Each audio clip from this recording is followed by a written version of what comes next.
We have made a frame like that.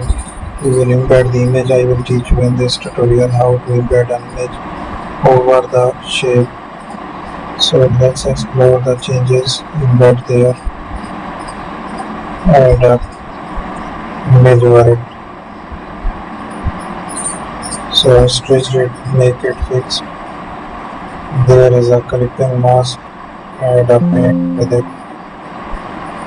I will use the pen tool.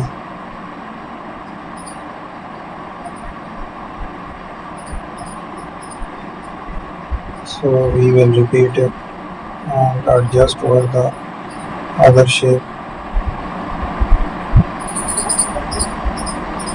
So make it fixed there. That's the design. Here we have